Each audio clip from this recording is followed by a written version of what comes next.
تو اس کے چارج کے لیے اس کو جو ہے مینٹیننس کا جو بل آتا ہے، مینٹیننس کے اوپر جو خرچہ ہوتا ہے، وہ خرچہ بینک ہم سے خود وصول کرتا ہے، ہمیں دیتا نہیں ہے. تو اس کا کوئی جو ہے مسئلہ نہیں. مسئلہ آتا ہے فکسڈ ڈپازٹ کا. تو اس کا جو ہے طریقہ یہی ہے کہ بھئی ہر 3 مہینے میں، ہر 4-6 مہینے میں اپنا اکاؤنٹ جو ہے چیک کر لیں. ہم پاس بک لے کر جائیں گے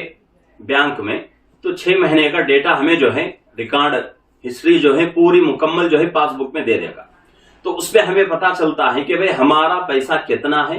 اور اوپر سے ہمیں کتنا سود بینک سے مل رہا ہے. تو جتنا ہمیں جو ہے بینک سے سود مل رہا ہے اس پیسے کو اپنے اکاؤنٹ سے نکال کر ثواب کی نیت کیے بغیر اس کو جو ہے صدقہ کر دیں، ثواب کی نیت نہیں. یہ جو ہے طریقہ ہے. اسی طریقے سے 7واں مسئلہ ہے کہ ساتھی سوال کر رہے ہیں کہ مفتی صاحب سونے کی حالت میں احتلام ہو جاتا ہے اکثر،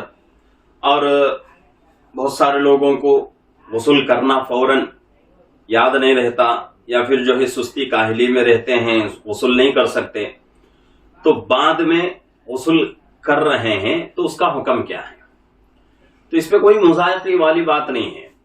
افضل تو یہی ہے کہ بھئی آدمی ناپاک ہوتے ہیں فوراً جو ہے غسل کرتے ہیں، جنوبی ہو گیا فوراً جو ہے اپنی جنابت سے باہر آ جائے غسل کر کے، یہی افضل چیز ہے. نہیں اگر سستی ہو رہی ہے یا پھر جو ہے کاہلی سے نیند ہو رہی ہے، بہت زیادہ نیند کا غلبہ ہے، یا پھر جو ہے یاد نہیں رہا، تو اس کے اوپر یہ نہیں کہا جائے گا کہ بھئی آدمی گنہگار ہوگا.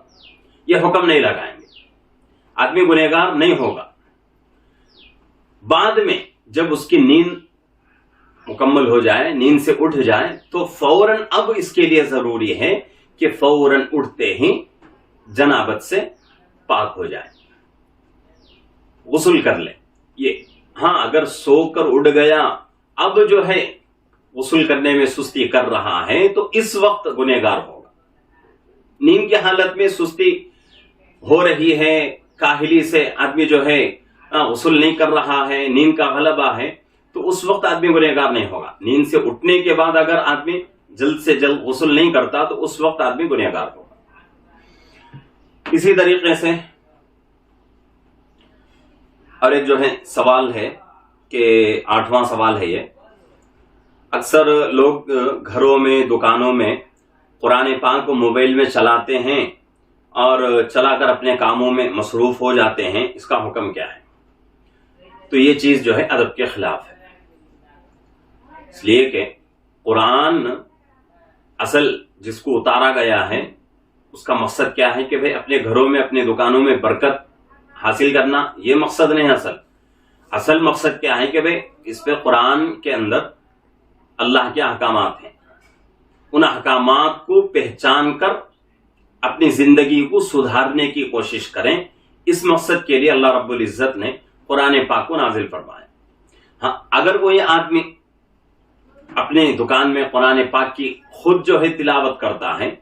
تو اس کی تلاوت بھی مکمل ہو جائے گی اور اس کے ساتھ ساتھ اس کے دکان میں خیر و برکت کا ذریعہ بھی بنے گا. لیکن موبائل میں چلا کر اپنے کاموں میں مصروف ہونا یہ جو ہے یہ قسم سے ادب کے خلاف ہے، اس طرح نہیں کرنا چاہیے. ہاں اگر ہم موبائل میں قرآن چلا رہے ہیں تو حکم یہ ہے کہ بھئی قرآن جب تک چلتا رہے تب تک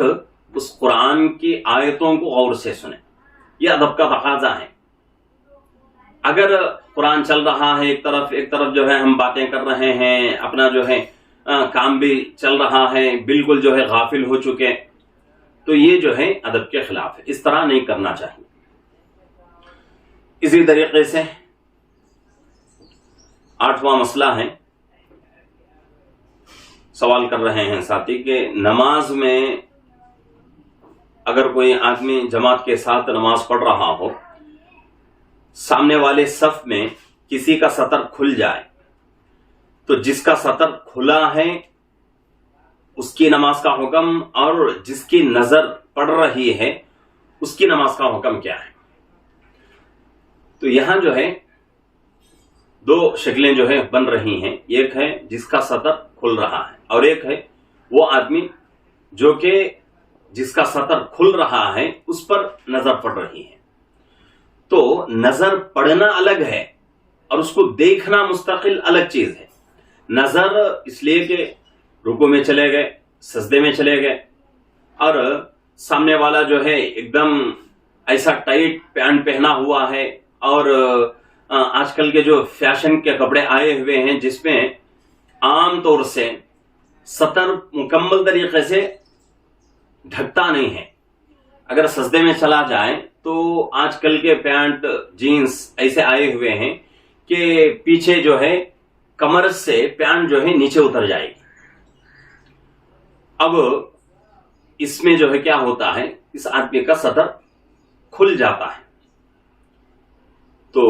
اگر نماز کی حالت میں سطر کھل جائے، سطر کہاں سے کہاں تک ہے؟ ناف سے لے کر گھٹنے تک، یعنی اس کو ناف جو کہ ہم اپنی زبان میں بمبئی کہتے ہیں، یہاں سے لے کر گڑگے تک یہ جو ہے سطر ہے اور اس کا چھپا ہوا ہونا فرض ہے نماز میں۔ جیسا کہ نماز کے باہر کے 7 شرائط ہیں،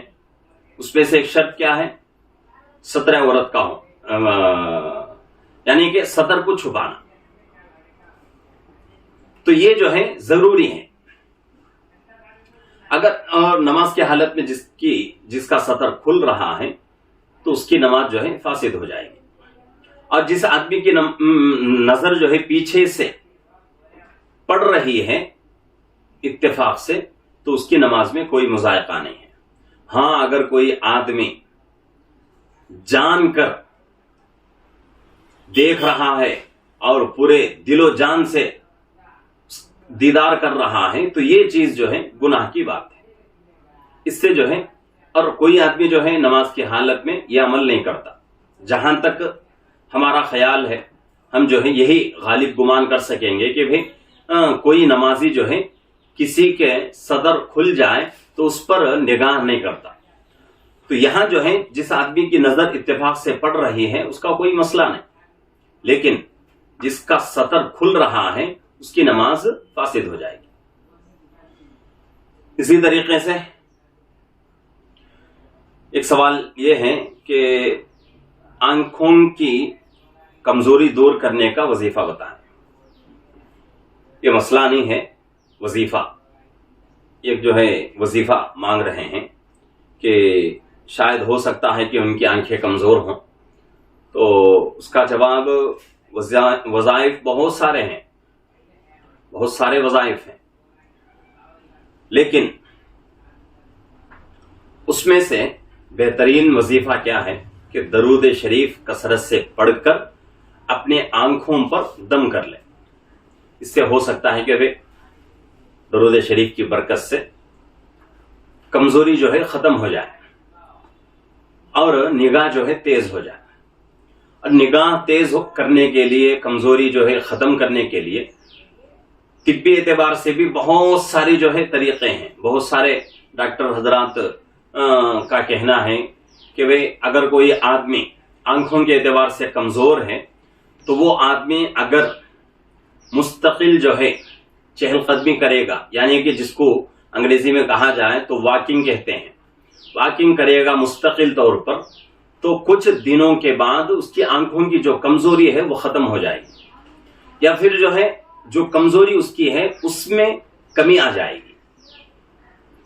اور اسی طریقے سے بہت ساری چیزیں جو ہے کھانے پینے کی ہیں، اور اس میں جو ہے ڈاکٹر حضرات جو ہے مچھلی کا مشورہ دیتے ہیں۔ جس کے آنکھ کمزور ہیں، جس کی جو ہے نگاہ کمزور ہے، اس کو ڈاکٹر حضرات کیا کرتے ہیں، مچھلی کھانے کا مشورہ دیتے ہیں۔ مچھلی کھانے سے بینائی جو ہے تیز ہوتی ہے، آنکھوں کی جو کمزوری ہے وہ ختم ہو جاتی ہے۔ اور بھی جو ہے بہت سارے وظائف ہوں گے، لیکن یہ وظیفہ جو میں نے کہا ہے کہ درود شریف کثرت سے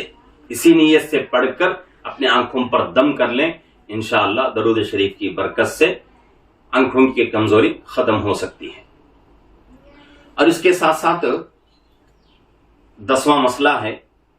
اور یہ جو ہے آخری مسئلہ ہے.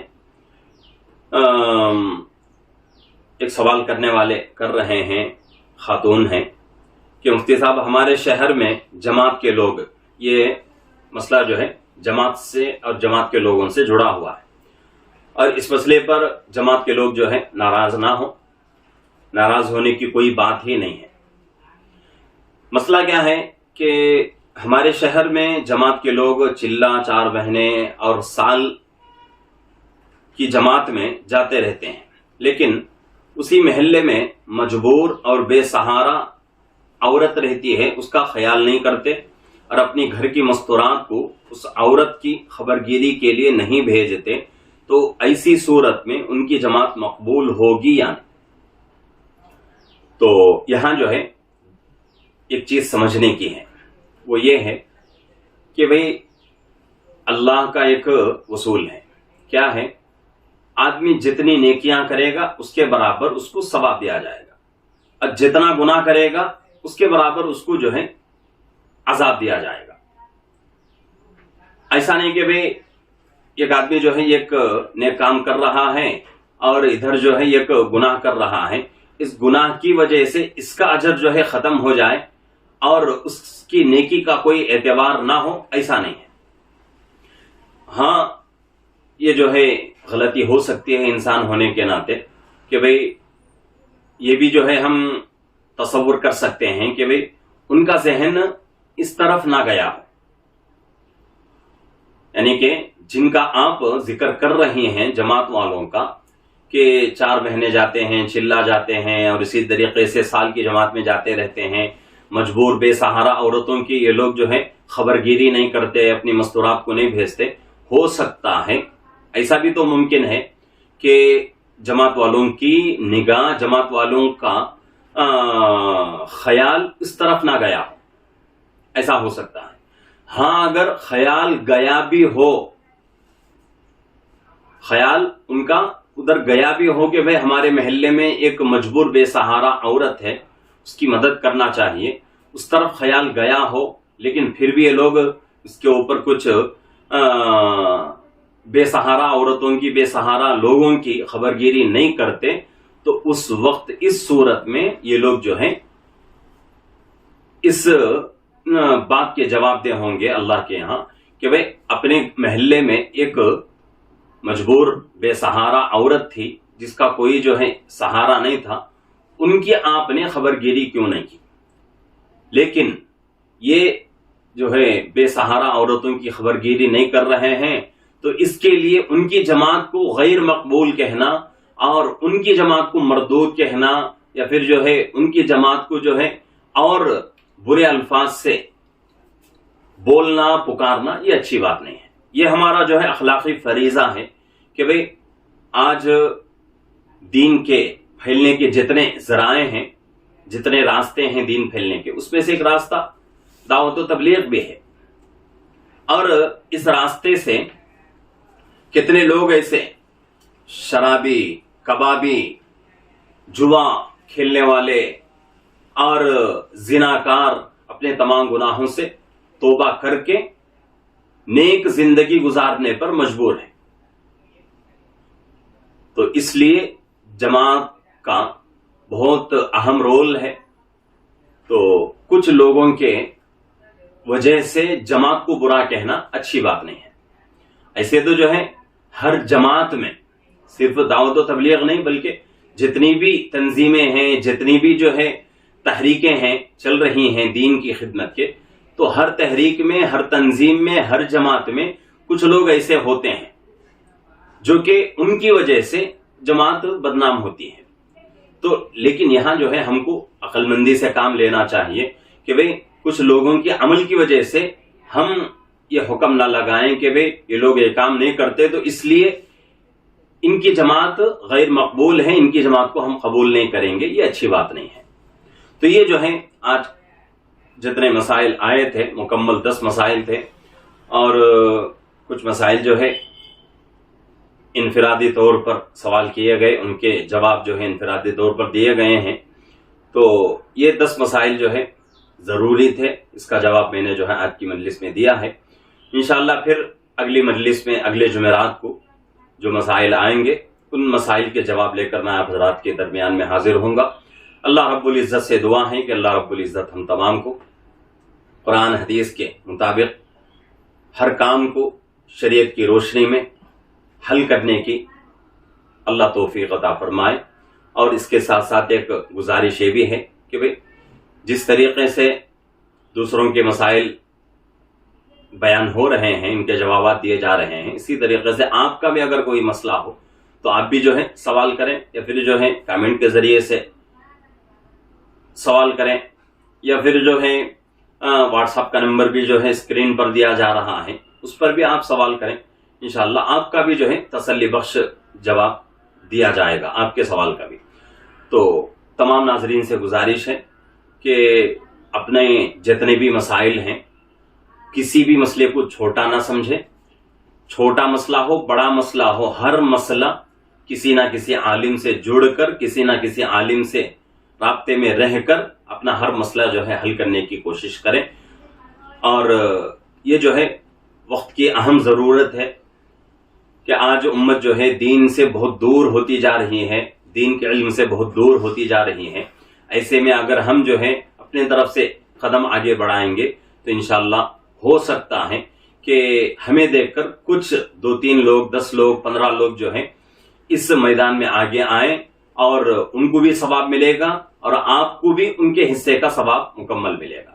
تو اس لیے جو بھی مسئلہ ہو آپ جو ہے اپنے مقامی علماء سے پوچھیں یا پھر جو ہے ہم سے بھی رابطہ کریں، انشاءاللہ آپ کو جو ہے تسلی بخش جواب دیا جائے گا۔ اللہ رب العزت سے دعا ہے کہ اللہ رب العزت ہم تمام کو اپنا ہر مسئلہ قرآن حدیث کی روشنی میں حل کرنے کی توفیق عطا فرمائے۔